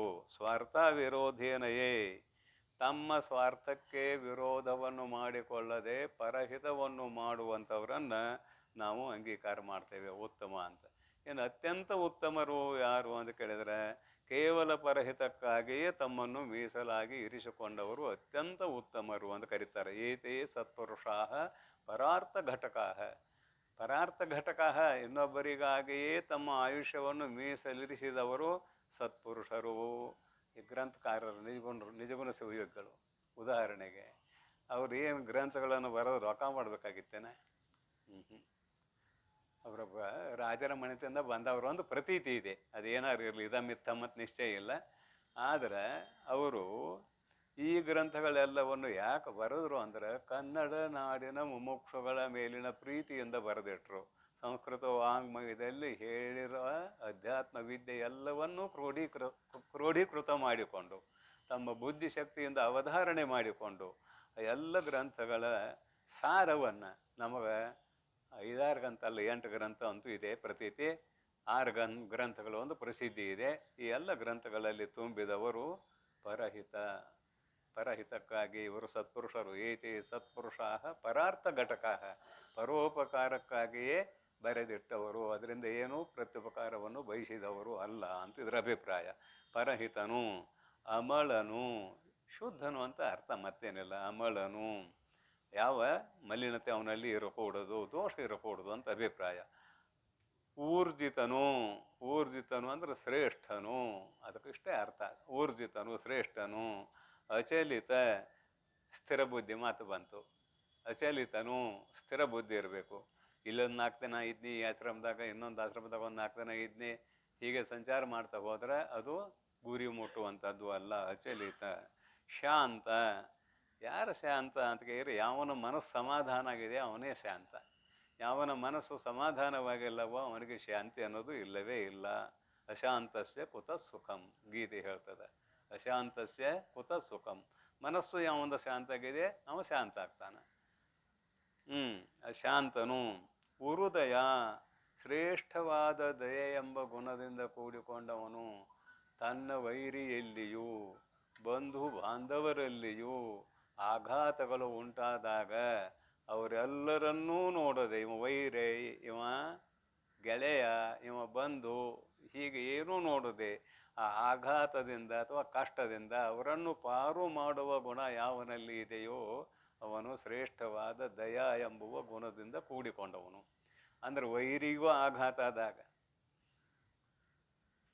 ಕಷ್ಟ ಬಂದಾಗ, ರೋಗ ರುಜಿನ ಬಂದಾಗ ಅವನಲ್ಲಿ ತಾಕತ್ತಿಲ್ಲ ಅಂದ್ರೆ ಪರಿಹಾರ ಮಾಡಬೇಕು. ವೈರಿಯನ್ನು ಕೂಡ ಅಂತಾರೆ ಶಾಸ್ತ್ರಕಾರರು. ಎಷ್ಟು ಸುಲಭ ಐತೇನೆ ವೈರಿಯನ್ನು ಕೂಡ ಅಂದಾಗ ಅಷ್ಟು ಸುಲಭ ಇಲ್ಲ. ಆದರೆ ಈ ಗುಣ ನೋಡ್ಬೋದು ನಾವು ಧರ್ಮರಾಜನಲ್ಲಿ. ಧರ್ಮರಾಜನ ಗುಣ ನೋಡ್ಬೋದು ನಾವು. ದುರ್ಯೋಧನನನ್ನು ಚಿತ್ರರಥ ಗಂಧರ್ವ ಭಾನುಮತಿ ಸಹಿತ ಚಂಡಿ ಕಟ್ಕೊಂಡು ಹೊಂಟ ಆಕಾಶ ಮಾರ್ಗದಲ್ಲಿ. ಅರ್ಜುನ ಭೀಮ ಹೋಗಿ ಬಿಡಿಸ್ಕೊಂಡು ಬಂದ್ರಂತ ಕತೆ ಇದೆ ಬಿಡ್ರಿ. ಆದರೆ ಅವ್ರನ್ನ ಅಪಮಾನ ಮಾಡಕ್ಕೆ ಹೋಗಿದ್ರು ಇವ್ರು ಅನಾಗೋಳು. ಮೈ ಮೇಲೆ ಎಲ್ಲ ಆಭರಣ ಹೇರ್ಕೊಂಡು ಏನೇನು ಬಡ್ಕೋಬೇಕು ಮುಖಕ್ಕೆ ಎಲ್ಲ ಬಡ್ಕೊಂಡು ಮತ್ತು ಆಗು ಇದ್ದು ಅಂತ ಇಟ್ಕೊಳ್ರಲ್ಲ. ಏನವು ಅಲಂಕಾರಿಕ ದ್ರವ್ಯಗಳು ಅಂತ ಇಟ್ಕೊಳ್ರಿ. 100 ಮಂದಿ ಹೆಣ್ಣರು, 100 ಮಂದಿ ಕೌರವರು, ಕರ್ಣ, ಅಶ್ವತ್ಥಾಮ ಇವರೆಲ್ಲರೂ ಇದ್ದವ್ರ ಅಲ್ಲಿ ಹೋಗಿದ್ರು. ಘೋಷಯಾತ್ರೆ ನೆಪ ಮಾಡಿ ಅರಣ್ಯದಲ್ಲಿ ಪಾಂಡವರಿದ್ದಾಗ ಅವ್ರನ್ನ ಅಸಹ್ಯ ಮಾಡಿ ಬರಬೇಕು ಅಂತ ಹೋಗಿದ್ರು ಇವರು. ಅವ್ರ ಮುಂದೆ ಅಡ್ಡಾಡಿ ಅಸಹ್ಯ ಮಾಡಿ ಬರಬೇಕು. ಉಲ್ಟಾ ಆಯಿತು. ಅಲ್ಲಿ ಯಾಕೆ ಏನು ಮಹಾಭಾರತ ಕತೆ ಅದು ವಾಡ್ದಾಗ್ತದೆ ಬಿಟ್ರೆ, ಅದು ಭಾಳ ಓದು ಮಾಡೋದು ಬೇಡ. ಅದು ಕೌರವರಿಗೂ ಗಾಂಧರ್ವರಿಗೂ ಯುದ್ಧ ಆಗಿ ಇವರು ಸೋಲ್ತಾರು. ದುರ್ಯೋಧನ ಮುಖಂಡಲ್ಲ ಅವನ್ನ ಮತ್ತು ಭಾನುಮತಿಯನ್ನು ಪಿಸಂಡಿ ಕಟ್ಕೊಂಡು ಹೋಗ್ತಿರ್ತಾನಂತ ಅಷ್ಟೇ ಅರ್ಥ. ಅದನ್ನು ರೂಪಕ ಮಾಡಿ ಭಾಳ ಆಗಲ್ಲ ಮಾಡ್ತೇವೆ ನಾವು. ಇಲ್ಲಿ ಬೇಡ ಆಗಲ್ಲ. ಧರ್ಮರಾಜ ಹೇಳ್ತಾನೆ, ಹೋಗ್ರು, ನಮ್ಮ ಕುಲದ ಒಬ್ಬ ಹೆಣ್ಣು ಮಗಳನ್ನು ಯಾವನೋ ಎತ್ತಿಕೊಂಡು ಹೋಗುತ್ತಿದ್ದಾನೆ ಎನ್ನುವುದು ಗೊತ್ತಾಗಿ ಬಿಡಿಸಿಕೊಂಡು ಬರುವ ತಾಕತ್ತಿದ್ರೂ ಕೂಡ ಬಿಡಿಸಿಕೊಂಡು ಬರದೇ ಹೋದರೆ ಕುಲದ ಮರ್ಯಾದೆ ಇಲ್ಲ, ಕೆಟ್ಟು ಹೋಗ್ತದ, ಹೋಗ್ರಿ ಅಂದಾಗ ಭೀಮ್ ಒಲ್ಲೆವಂತಾನ. ಏನು ನಮ್ಮ ವೈರಿ ಅವ ತಾನು ಸತ್ತು ಹೊಕ್ಕಾನು, ಹೋಗಿ ಯಾಕೆ ನಮ್ಮ ನೆಟ್ ಕಾಡ್ಯಾನ ಎಟ್ ಬೇಡ್ಯಾನ ಅರಣ್ಯ ಕಳಿಸ್ಯಾನ, ಈಗ ಹೋಗಂತಿಲ್ಲ ನೀನು ಬೇಯ್ತಾನ. ಧರ್ಮರಾಜ ಒಂದು ಬಂಡಿ ತುಂಬ ಕೂಳು ತಿನ್ನೋದು ಅಷ್ಟ ಗೊತ್ತೈತೆ ನಿನಗೆ. ಕುಲದ ಮರ್ಯಾದೆ ಗೊತ್ತಿಲ್ಲ, ನೀವು ಹೋಗೋದಿಲ್ಲ ನಾನು ಹೋಗ್ತೇನೆ ಅಂದ. ಅವಾಗ ಇಬ್ಬರು ಕೂಡ ಹೋಗ್ರು, ಬಿಡಿಸ್ಕೊಂಬಂದರು. ಮುಂದಿನ ಕತೆ ಬ್ಯಾಂಡ್ ನಮಗೆ. ಅಜಾತ ಶತ್ರು ಧರ್ಮರಾಜ, ಅಜಾತ ಶತ್ರು. ಅಂತಹ ಗುಣ ಇರಬೇಕಂದ್ರೆ ದಯಾ ಅನ್ನುವಲ್ಲಿ ಏನು ವರ್ಣನೆ ಮಾಡಿದ್ವಿ. ದಯಾ ಗುಣದಿಂದ ದುರ್ಯೋಧನನನ್ನು ಭಾನುಮತಿಯನ್ನು ಬಿಡಿಸಿಕೊಂಡು ಬಂದ ಅಂತಿಷ್ಟ ತಗೊಳ್ಳೋನಲ್ಲಿ. ಹೃದಯ ಶುಚಿ, ಅಂತಃಶುಚಿ ಬಹಿಶುಚಿ ಎರಡೂ ಇರಬೇಕು. ಅಂತಃಕರಣನೂ ಶುಚಿಯಾಗಿರಬೇಕು. ಇದೇ ಅಂತಃಕರಣ ಅಂತರಂಗದ ಶುದ್ಧಿ, ಇದೇ ಬಹಿರಂಗ ಶುದ್ಧಿ. ಕಳಬೇಡ, ಕೊಲಬೇಡ, ಹುಸಿಯ ನುಡಿಯಲು ಬೇಡ, ಈ ವಚನ ಎಲ್ಲರಿಗೂ ಗೊತ್ತಿರುವಂಥದ್ದು. ಆ ಎಲ್ಲ ಗುಣಗಳು ಇದ್ದರೆ ಹೊರಗೂ ಶುಚಿ, ಒಳಗೂ ಶುಚಿ. ಶುಚಿ ಧೀರ. ಯಾರು ಧೀರ ಅಂತ ಕೇಳಿದರೆ ಮತ್ತಿದೆ, ತನ್ನ ಇಂದ್ರಿಯ ಮನೋಬುದ್ಧಿಯಾದಿಗಳನ್ನು ಗೆದ್ದವನೇ ಧೀರ. ಕಶ್ಚಿತ್ ಧೀರ ಪ್ರತ್ಯಗಾತ್ಮಾನಮೈಕ್ಷತ ಆವೃತ್ತ ಚಕ್ಷು ಅಮೃತತ್ವಮಿಚ್ಛನ್ ಉಪನಿಷತ್. ಕಶ್ಚಿತ್ ಧೀರ, ಕಶ್ಚಿತ್ ಶಬ್ದ ಬರೆದರಲ್ಲಿ ನಿಮ್ಮ ಇಂದ್ರಿಯಗಳನ್ನು ನಿಮ್ಮ ಮನಬುದ್ಧಿಯಾದಿಗಳನ್ನು ನಿಮ್ಮ ಅಧೀನಕ್ಕೆ ತೆಗೆದುಕೊಳ್ಳುವುದು ಅಷ್ಟು ಸುಲಭ ಇಲ್ಲ. ಕಶ್ಚಿತ್ ಧೀರ ಎಲ್ಲ ಇಂದ್ರಿಯಗಳನ್ನು ಒಳಮುಖ ಮಾಡಿದ. ಅದು ಒಂದು ಉಪಕಾರ ಮಾಡ್ಯ ನಮಗೆ. ಹೊರಮುಖ ಮಾಡಿ ಬ್ರಹ್ಮ ಪರಾಂಚಿಖಾನೇ ವ್ಯತೃಣಸ್ವಯಂಭೂ ತಸ್ಮಾತ್ ಪರಾಂಗ್ ಪಶ್ಯತಿ ನ ಅಂತರಾತ್ಮನ್ ಅನ್ನುವ ಮಂತ್ರ ಏನು ಹೇಳ್ತದೆ, ಹೊರಮುಖ ಮಾಡಿ ಹುಟ್ಟಿಸ್ತೀವನ್ನೆಲ್ಲ. ಕಣ್ಣ, ಕಿವಿ, ಮೂಗು, ನಾಲಿಗೆ, ಹಾಗೆಯೇ ಇನ್ನು ಉಳಿದ ಇಂದ್ರಿಯಗಳು ಒಂದು ವೇಳೆ ಒಳಮುಖ ಮಾಡಿ ಹುಟ್ಟಿಸಿದ್ರೆ ನಾವು ಯಾರೂ ಬದುಕುತ್ತಿರಲಿಲ್ಲ, ಎಲ್ಲರೂ ಹೊರಲು ಹಾಕೊಳ್ತಿದ್ದೀವಿ. ಯಾಕೆ ಕೇಳ್ರಿಲ್ಲ, ನಿಜಗೊಂಡು ಹೇಳ್ತಾರೆ. ಮಲಮೂತ್ರ ಒಣವಿರುದ್ದ ನೆಲೆಯಳು ನೆಲೆನೆಂಬೆ ಫಲವು ಪೇಯದ ತಾಣವೆನಿಸುವ ಅಂಗದೊಳು ನೆಲೆಸಿ ವಿಷಯ ಸುಖವನ್ನು ಭೋಗಿಸುವೆನೆಂದು ಸಲೆಮನ ವೆಡಿಸುವುದನ್ನು ಬಿಡೆ ಮನುಜ. ಏನಂತಾರೆ, ಹೊರಗೆ ಹೊಲಸು ಮಾಡಿದ್ದು ಯಾವುದು ಇದೆ, ಅಲ್ಲಿ ಒಂದು 5 ಮಿನಿಟ್ ನಿಲ್ಲಾಕೋ ಅಲ್ಲಿ ಹೊಲಸು ಮಾಡಿದ ಜಾಗದಲ್ಲಿ ನಿಲ್ಲಾಕೋ ಅಲ್ಲಿ. ಮತ್ತು ಒಳಗದೆಲ್ಲ ತುಂಬೈತಿ. ಅದನ್ನು ನಮ್ಮ ಘ್ರಾಣೇಂದ್ರಿಯ ವಾಸಿಸುವುದು ಆಗಿದ್ದರೆ ಏನಾಗ್ತಿತ್ತು ಕತೆ. ಬೇಡಪ್ಪ ಇದ್ರ ಸಹವಾಸ ಅಂತ ಹೊರ್ಲು ಹಾಕೊಳ್ತಿದ್ದೀವಿ. ಅದಕ್ಕಾಗಿ ಪರಾಂಚಿಕಾನಿ ಗತೃಣ ಸ್ವಯಂಭೂ ತಸ್ಮಾತ್ ಪರಾಂಗ್ ಪಶ್ಯತಿನ ಅಂತರಾತ್ಮನ್. ಆದರೆ ಅವನು ಒಬ್ಬ ಧೀರ, ಅವನು ಒಳಮುಖ ಮಾಡಿದ ಅಂದ್ರೆ ಇಂದ್ರಿಯ ಮನ ಬುದ್ಧಿಯಾದಿಗಳ ಮೇಲೆ ತನ್ನ ಅಧಿಕಾರವನ್ನು ಸ್ಥಾಪನೆ ಮಾಡಿದ. ಕಶ್ಚಿತ್ ಧೀರ ಪ್ರತ್ಯಗಾತ್ಮ ನಮೈಕ್ಷತ. ಧೀರನು ಅಂದ್ರೆ ಇಂದ್ರಿಯಗಳನ್ನು ತನ್ನ ಹಿಡಿತದಾಗ ಇಟ್ಕೊಂಡಾಗಿರ್ಬೇಕಂತ ಇಲ್ಲಿ ಎಷ್ಟೇ ಅಭಿಪ್ರಾಯ. ಅಧ್ಯಾತ್ಮವನ್ನು ಸಾಧಿಸುವ ಸಾಮರ್ಥ್ಯವುಳ್ಳವನು, ತನ್ನ ಸ್ವರೂಪದ ಸಾಕ್ಷಾತ್ಕಾರವನ್ನು ಮಾಡಿಕೊಳ್ಳುವ ಸಾಮರ್ಥ್ಯವುಳ್ಳವನು ಅಂತ ಇದರ ಅರ್ಥ. ಕಶ್ಚಿತ್ ಧೀರನು ಅವಿಕಾರಿ. ಮನಸ್ಸು ಯಾವಾಗಲೂ ವಿಕಾರ ಹೊಂದಬಾರದು, ಏನೇ ಪ್ರಸಂಗ ಬರಲಿ ಅದು ವಿಕಾರ ಹೊಂದಬಾರ್ದು. ಅವಿಕಾರಿ ಪರಮ ವಿರಕ್ತನು. ಮತ್ತು ಬಂದ್ರೆ ಪರಮ ವಿರಕ್ತನು, ಪರಮ ವೈರಾಗ್ಯಶಾಲಿ. ಅದನ್ನೇನು ಹಿಂದೆ ಹೇಳಿ ಆಗೈತಿ, ಎಲ್ಲ ಅನ್ವಯ ಮಾಡ್ಕೊಂಡ್ಬಿಡ್ರಿ. ಪರಮ ವಿರಕ್ತನು, ಉನ್ನತನು. ಮತ್ತು ಇಲ್ಲಿ ಶ್ರೇಷ್ಠ ಅಂತ ಬಂತು.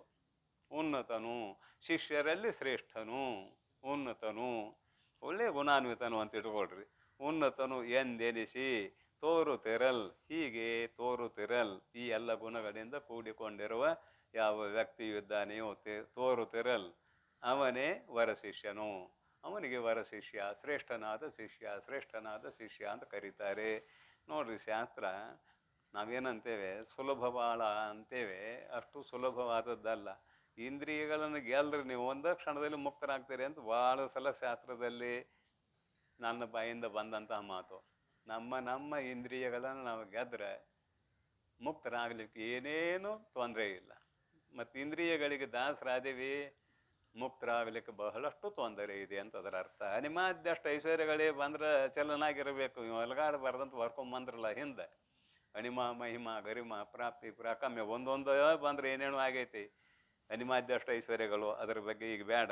ನಮಗೇನಂದ್ರೆ ಪರಮ ವಿರಕ್ತ, ಪರಮ ವಿರಕ್ತನು, ಉನ್ನತನು ಎಂದೆನಿಸಿ ತೋರುತ್ತಿರಲವನೇ ವರಶಿಷ್ಯನು ಅಂತ ಈ ನುಡಿಯ ಅರ್ಥ. ಮುಂದೆ ನುಡಿ ನೋಡೋಣ. ಮೃದುವಾಣಿ ಸಾತ್ವಿಕನು, ಅನುಪಮಾನಂದಾಬ್ಧಿ ಮದ ಮತ್ಸರಾದಿ ವಿದೂರನು, ಪದುಳಿಗನು, ಆತ್ಮರತನು, ಸತ್ಯನು ಎಂದೆನಿಸಿದಡೆ ಇಲ್ಲಿ ವರಶಿಷ್ಯ ನೆನಿಪನು. ಮೃದುವಾಣಿ ವಿನಮಿತ ನಹುದರಿಂದ ಉಪಚಾರ ಮುಂಟೆ. ವಿನಮಿತನಿಂದ ಮತ್ತಾವ್ದಾರ ಉಪಚಾರ ಐತೇನಂದ್ರೆ ಇಲ್ಲ. ವಿನಯ ಗುಣವೇ ದೊಡ್ಡ ಉಪಚಾರ. ವಿನಮಿತನಿಂದ ಉಪಚಾರ ಮತ್ತೊಂದು ಏನರ ಇದೆ ಏನು. ಮೃದುವಾಣಿ ಸಾತ್ವಿಕನು, ಸತ್ವಗುಣಾಧಿಕ್ಯ ಉಳ್ಳವನು, ಸಾತ್ವಿಕನು. ಅನುಪಮಾನಂದಾಬ್ಧಿ ಅಂತ ಬರ್ತಾರೆ ಇಲ್ಲಿ. ಅಂದ್ರೆ ಮುಕ್ತ ಆದಂಥವನು ಅರ್ಥ ಅಲ್ಲ, ತನ್ನ ಆನಂದದಲ್ಲಿ ತಾನು ಇರ್ತಕ್ಕಂಥವನು, ಶಾಸ್ತ್ರಾನಂದದಲ್ಲಿ ತಾನು ಇರ್ತಕ್ಕಂಥವನು ಅಂತ ಇಲ್ಲಿ ಅರ್ಥ ಮಾಡ್ಬೇಕು ನಾವು. ಶಿಷ್ಯನ ಲಕ್ಷಣ ಹೇಳಕ್ಕೆ ಹೊಂಟಿದ್ದಾರೆ.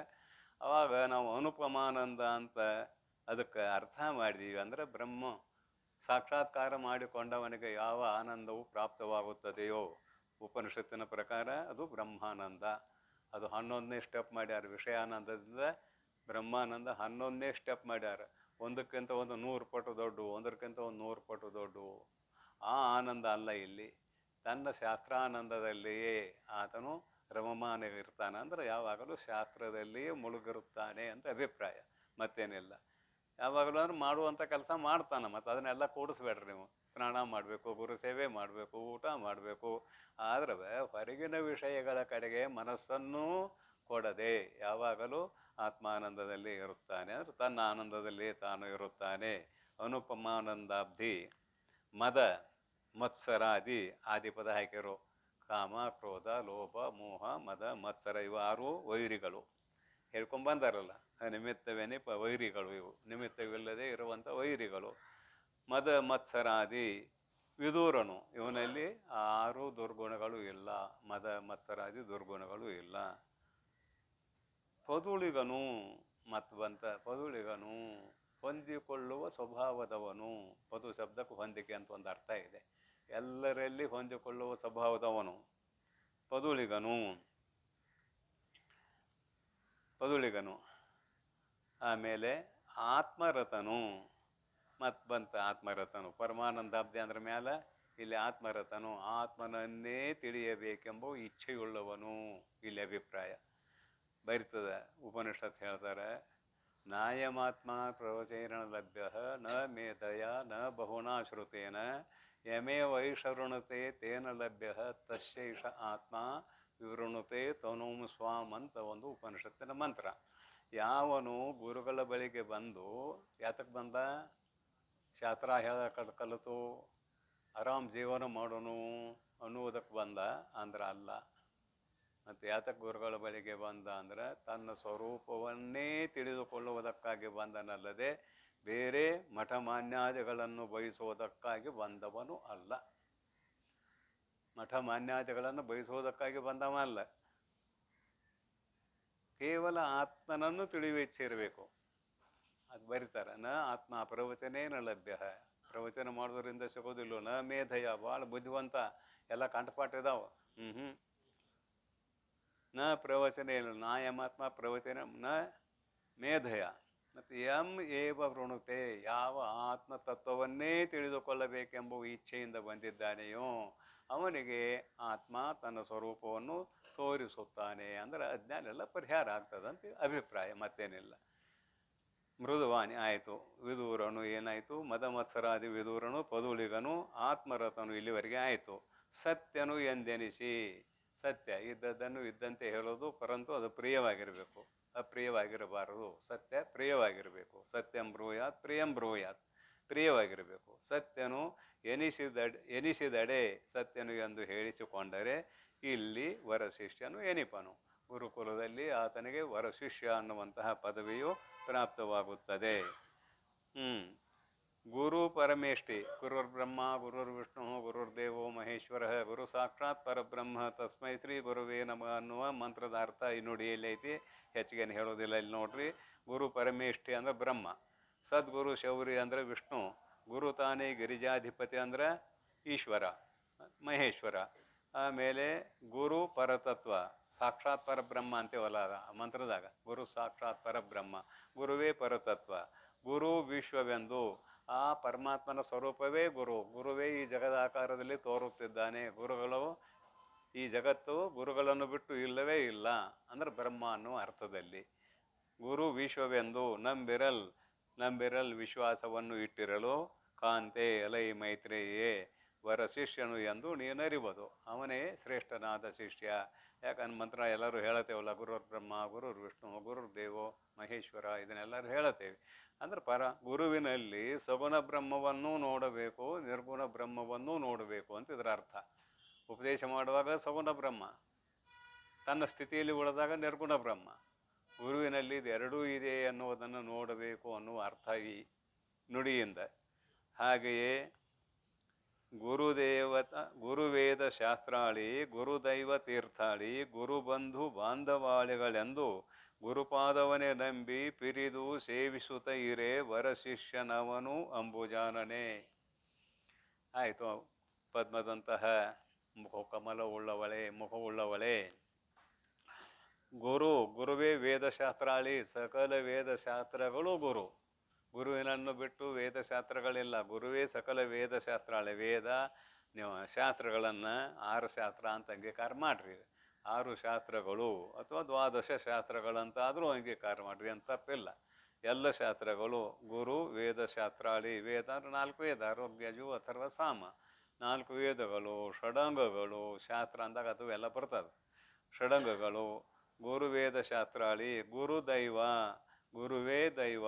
ದೈವ ಅಂದ್ರೆ ಎಲ್ಲ ದೇವತೆಗಳ ಸ್ವರೂಪ ಅಂತ ಅಂಗೀಕಾರ ಮಾಡೋಣ. ಇಲ್ಲಿ ದೈವ ಅನ್ನೋದಕ್ಕೆ ನಮ್ಮ ಹಣೆ ಬರ ಅನ್ನೋದು ಅಂಗೀಕಾರ ಮಾಡೋದು ಬೇಡ. ಇಲ್ಲಿ ಗುರು ದೈವ, ನಮ್ಮ ದೈವದಾಗ ಹಿಂಗಿತ್ರಿ ಹಿಂಗಾಯ್ತು ಅನ್ನೋದು ಬೇಡ.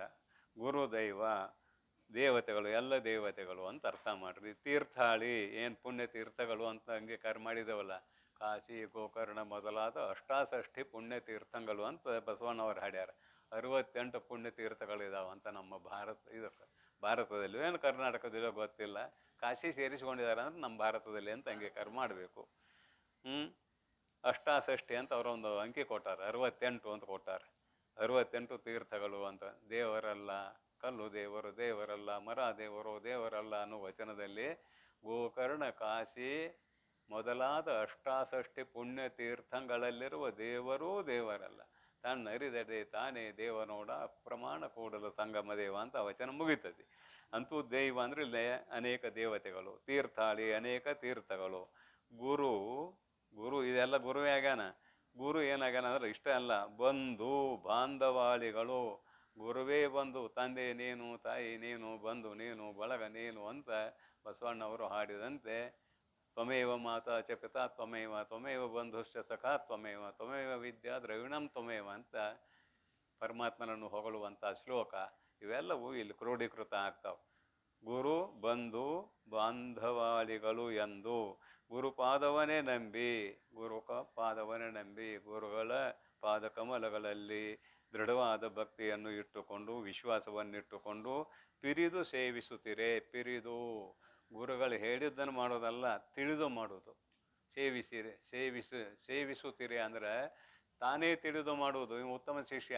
ಹೇಳಿದ್ದನ್ನು ಮಾಡವ ಮಧ್ಯಮ, ಹೇಳಿದ್ದನ್ನು ಮಾಡದೇ ಇದ್ದವ ಅಧಮ. ಹೇಳದೇ ಇದ್ದದ್ದನ್ನು ತಾನೇ ತಿಳಿದು ಮಾಡುವವನು ಉತ್ತಮ, ಹೇಳಿದ್ದನ್ನು ಮಾಡವ ಮಧ್ಯಮ, ಹೇಳಿದ್ದನ್ನೂ ಮಾಡದವನು ಅಧಮಾಧಮ ಅಂತ ಶಾಸ್ತ್ರ ಇದೆ. ಅದಕ್ಕಾಗಿ ಗುರುಪಾದವ ನಂಬಿ ಸೇವಿಸುತ್ತೀರೆ. ಆಪ್ತಾಂಗಾದಿ ಸೇವೆಗಳನ್ನು ಮಾಡುತ್ತಾ ಇರಲು ವರಶಿಷ್ಯನು ಅಂಬುಜಾನನೇ ಅಂತ ಈ ಸೂತ್ರ. ಇನ್ನೇನಿಲ್ಲ, 2-3 ನುಡಿ ಅದಾವ, ಮುಗಿಸ್ಬಿಡ್ನದನ್ನು. ಇಲ್ಲೇನಂತ ಹೆಚ್ಚು ವಿಷಯ ಇಲ್ಲ. ತನು ಮನೋ ಧನ ಧಾನ್ಯ ವನಿತೆ ವಾಹನ ವಸ್ತ್ರವೆನಿಸುವ ಅಖಿಲ ವಸ್ತು ಚಯವನು ಇನಿತು ವಂಚಿಸದೆ ಸದ್ಗುರುವಿನಳು ಅರ್ಪಿತ ನೆನಪನು ವರಶಿಷ್ಯನು ಅರಿಯಲಿಕೆ. ತನು ಮನ ಧನ 3 ಕೊಡಬೇಕು ಗುರುಗಳಿಗೆ ಅಂತ ಶಾಸ್ತ್ರದಲ್ಲಿ ಹೇಳುವಂಥ ಮಾತುಗಳಿವು. ತನುವಿನಿಂದ ಗುರುವಿನ ಸೇವೆ ಮಾಡಬೇಕು, ಮನಸ್ಸಿನಿಂದ ಗುರುವಿನ ಸೇವೆ ಮಾಡಬೇಕು, ಧನ ಇದ್ರೆ ಗುರುವಿನಲ್ಲಿ ಅರ್ಪಣೆ ಮಾಡಬೇಕು. ಇಲ್ಲಿ ಏನೇನು ಬರ್ದಾರಿನ್ನ ಎಲ್ಲ ಬರೆದಾರ ಅಂದರೆ ಅಲ್ಲಿ ಗುರುಗಳಿಗೆ ಅರ್ಪಣೆ ಮಾಡ್ಬೇಕಂತ. ಅವ್ರೇನು ಸ್ವೀಕಾರ ಮಾಡೋದಿಲ್ಲ. ನಾವು ಪ್ರಸಾದಕ್ಕೆ ಹೋಗಿರ್ತೀವಿ, ಏನು ಭಾಳ ಚಲೋ ಮಾಡಿದಿರಿ ಅಡುಗೆ ಅಂದರೆ ಎಲ್ಲ ನಿಮ್ಮದ ಅಂತಾರೆ ಅವ್ರು. ಮನೆ ಭಾಳ ಚಂದ ಕಟ್ಟಿದಿರಿ, ನಿಮ್ಮ ಪುಣ್ಯ ಅಂತಾರೆ ಅವ್ರು. ಮನೆ ನಿಮ್ಮದ ಬರ್ತಾ ಇರಿ ಮಾತ ಅಂತಾರೆ. ಬರ್ಕೊಡ್ತಾರೇನು? ಔಪಚಾರಿಕವಾಗಿ ಇದು ಲೋಕಾರೂಢಿ. ಆದರೆ ಮನಸ್ಸಿನಿಂದ ಎಲ್ಲ ಗುರುನಾಥ ನೆಲೆಗೆ ಅರ್ಪಣೆ. ಅವ್ರೇನು ತೊಗೊಳೋದಿಲ್ಲ, ಅರ್ಪಣೆ ಮಾಡೋದು ಅಷ್ಟೇ ನಮ್ಮ ಕೆಲಸ. ಶಿವ ಅರ್ಪಣೆ ಮಸ್ತು ಅಂತೇವೇನು ಶಿವ ತೊಗೋತಾನೆ? ತೊಗೊಳೋದಿಲ್ಲ. ನಾವು ಅರ್ಪಣೆ ಮಾಡೋದ್ರಿಂದ ನಮ್ಗೆ ಲಾಭ ಇದೆ, ಶಿವನಿಗೆ ಅರ್ಪಿಸುವುದರಿಂದ ನಮಗೆ ಲಾಭ ಇದೆ. ಮತ್ತೇನು ಅತೃಪ್ತೇನೆ ಶಿವ? ನಿತ್ಯ ತೃಪ್ತ. ಅವ ನೈವೇದ್ಯ ಹಿಡಿದ್ರೆ ಮೇನು ಊಟ ಮಾಡ್ತಾನೆ? ಮಾಡೋದಿಲ್ಲ. ಆದರೆ ನಿನ್ನ ಮನಸ್ಸು ಅದಕ್ಕೆ ಶುದ್ಧ ಆಗ್ತದೆ. ಪರಮಾತ್ಮನ ಧ್ಯಾನ ಮಾಡ್ತೀವಿ, ಉಪಕಾರ ಸ್ಮರಣೆ ಮಾಡ್ತೀವಿ, ಅದರಿಂದ ನಿನ್ನ ಮನಸ್ಸು ಶುದ್ಧ ಆಗ್ತದೆ ಅನ್ನುವುದ ಅಭಿಪ್ರಾಯ ಇಲ್ಲಿ. ಅದಕ್ಕಾಗಿ ಗುರುಗಳಿಗೆ ಇವನ್ನೆಲ್ಲ ಅರ್ಪಿಸಬೇಕು ಅಂತಂದರೆ ಭಾವನಾತ್ಮಕವಾಗಿ ಅರ್ಪಿಸುವುದು. ಗುರು ಮುಟ್ಟು ಕೈ ಬಿಡ್ತಾನೆ, ಎಲ್ಲ ನೀ ಬಳಸ, ಎಲ್ಲ ನನ್ನೂ ಕರೆ, ನೀನು ಉಪಯೋಗ ಮಾಡಿಕೊ.